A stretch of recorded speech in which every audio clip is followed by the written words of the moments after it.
गुरुकुंज मोझरी गावापासून 5 किलोमीटर अंतरावर असलेल्या मालदूर गावानजीक सांजाग्राम या गावाची निर्मिती सुरू झाली आहे।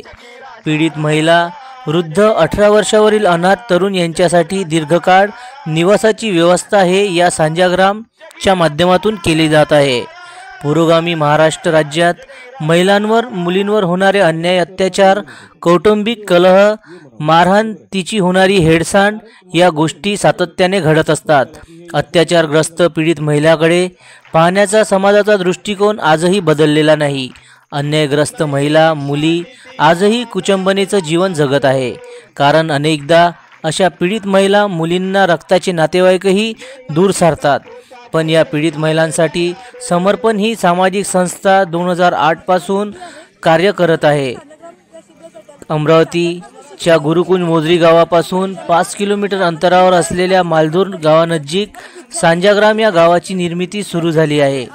पीडित महिला, वृद्ध, 18 वर्षावरील अनाथ तरुण यांच्यासाठी दीर्घकाळ निवासाची व्यवस्था हे या सांजाग्रामच्या माध्यमातून केले जात आहे। पीडित महिलांसाठी उभारलं जाणारा राज्यातील हे पहिलंच गाव असल्याचं समर्पण या सामाजिक संस्थेचे अध्यक्ष अमोल मानकर यांनी सांगितले। जनसमर्थन न्यूज, मालदूर, तिवसा। सर्वात मोठा प्लॅटफॉर्म आहे। जर अशी शिबिर घडत राहिली, सांजाग्राम ही असा प्लॅटफॉर्म आहे जिथं प्रत्येकाला आश्रय आहे। माणूस, प्राणी सर्व सर्व प्रकारचे ते आश्रय करू शकतात। समर्पण या संस्थेबरोबर गेली 16 वर्ष काम करतोय।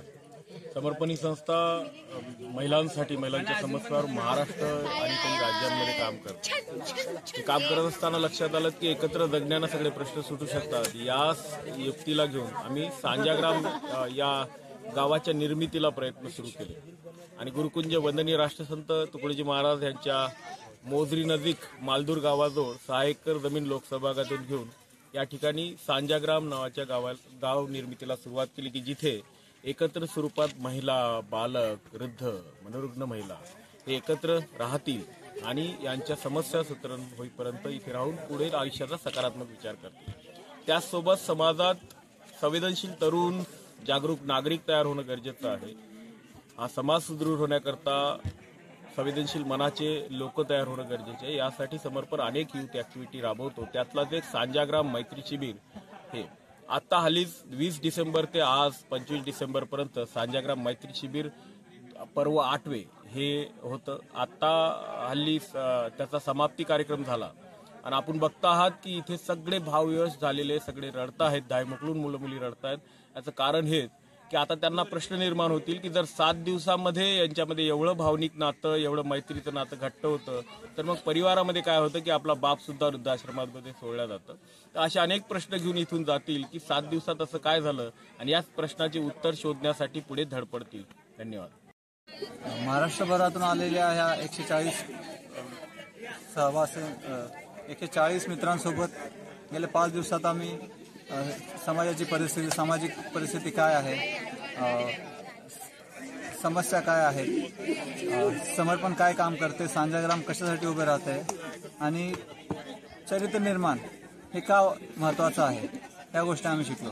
त्यामध्ये आमच्या पर्सनल लाईफ, प्रोफेशनल लाईफ आणि रिलेशनशिप याच्याबद्दल आम्हाला खूप सारं नॉलेज शेअर करण्यात आलं।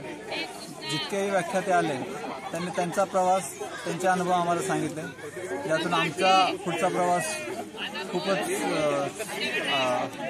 सोयीचा आणि समृद्ध होईल। आमच्या स्वप्नांना, विचारांना एक दिशा देणारा हा प्रवास होता। या 5 दिवसात 140 नवीन मित्र घेऊन जात आहोत, नवीन स्वप्न घेऊन जात आहोत आणि जितकेही वक्ते आले या सर्वांचे अनुभव आम्ही आमच्या गाठीशी बांधून घेऊन जात आहोत।